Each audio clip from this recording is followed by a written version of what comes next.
জাল বাইতে আইলাম আমরা মেঘনা নদীতে, হায় হায় মেঘনা নদীতে, ডাল নিল বাজনায় আমার নৌকা নেছোতে।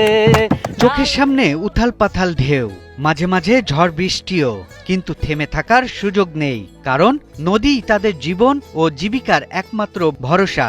জীবনের ঝুঁকি আর প্রতিকূলতার মাঝে বেঁচে থাকার লড়াই, ঢেউয়ের বুক চিরে এগিয়ে চলা, এটাই যেন পদ্মা মেঘনার জেলেদের নিত্যদিনের চিত্র। ভোর হতে না হতেই শত শত জেলেরা ছোট ছোট কাঠের নৌকা নিয়ে নেমে পড়েন বিশাল নদীর বুকে। এই নদীতে তুফান বাড়ি, মেশিন চালাও তাড়াতাড়ি, যাইতে হবে পারের কুলে। জেলেদের এক একটি দিন মানেই অনিশ্চয়তার সঙ্গে যুদ্ধ। কখনো নদীর ঢেউয়ে উল্টে যায় নৌকা, কখনো বজ্রপাতে প্রাণ হারান কেউ কেউ। অথচ এসব ঝুঁকি সত্ত্বেও এক মুঠো ভাত আর পরিবারের মুখে হাসি ফোটাতে তাদের এই যুদ্ধ প্রতিদিনই চালিয়ে যেতে হয়। কিন্তু এবছর জালে ধরা দিচ্ছে না কাঙ্ক্ষিত ইলিশ।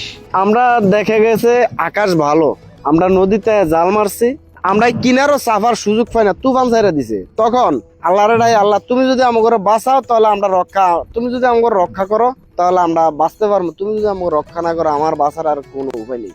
নদী সাগর কারো আপন নয়, কিছু কিছু সময় চোখের পানি এইভাবে আসে, বুক ফাইটা চিগুর আসে। পদ্মা মেঘনার তীরে গড়ে ওঠা অনেক গ্রামের মানুষের একমাত্র পেশা মাছ ধরা। আধুনিক যন্ত্রপাতি বা বড় ট্রলার নেই বললেই চলে। জেলেরা সাধারণত 15 থেকে 20 ফুটের ছোট নৌকা আর পাটের বা নাইলনের জাল নিয়ে নদীতে নামেন। এসব নৌকা গভীর নদীতে টিকে থাকা কঠিন, বিশেষ করে বৈরী আবহাওয়ার মধ্যে। 20,000 বা 30,000 টাকার বাজার নিয়ে নদীতে যাই। নদীতে যাওয়ার পরে গান খুবই শান্ত নিবিড় থাকে। আমরা নদীতে যাওয়ার পরে খুব বাতাস তুফান বা ঝড় বৃষ্টির কবলে পড়ে যাই। মানে এরকম অবস্থা, মানে মা বাপ বা আত্মীয় স্বজন দেখা হবে কি না এরকম কোনো রিস্ক নিয়ে আমরা নদীতে থাকতে হয়। হয়তো দেওয়া গেছে আল্লাহ পাকের কাছে বহুত কান্দাকাটি করি, জনি রিক্সে পড়িয়া যায় যে আল্লাহ আমাদেরকে বাঁচাও। স্থানীয় এক জেলে বলেন, যখন নদীতে যাই কেউ জানি না আর ফিরে আসতে পারবো কিনা। নদীতে না গেলে আমাদের চুলায় আগুন জ্বলে না। যারা মৎস্যজীবী তাদের এই রৌদ্র তুফান এবং কিবা সিগনাল বৃষ্টি এটি নিয়ে জীবনযাপন করতে হয়। কষ্ট তো অবশ্য হয়, হইলেও করার কিছু নাই। আমার চিকুর পাখি দিয়ে জাল টানা শুরু, এই যেভাবে ভারী জাল টানে উঠে আর কি, তাড়াতাড়ি জাল টানে উঠে এই আবার মনে করেন যে হেঁটে আর কান দিয়ে লই আর খাও। সরকারি সহায়তার মাঝে মাঝে এলেও তা প্রয়োজনের তুলনায় অনেক কম।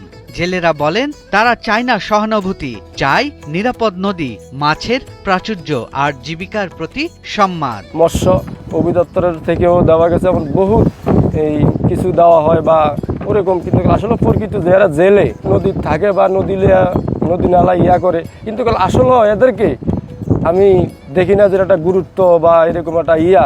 মেঘনার এই সংগ্রামী মানুষগুলোর জীবন যেন নদীর মতোই, কখনো শান্ত কখনো উত্তাল, তবুও থেমে নেই তাদের পথ চলা, কারণ নদীর সঙ্গেই যে জড়িয়ে আছে তাদের অস্তিত্ব। আমার জালো যাইবো মালো যাইবো। সৈয়দ রাশিদুল, 71, ঢাকা। ও আমার জালো যাইবো মালো যাইবো এই নদীর স্রোতে।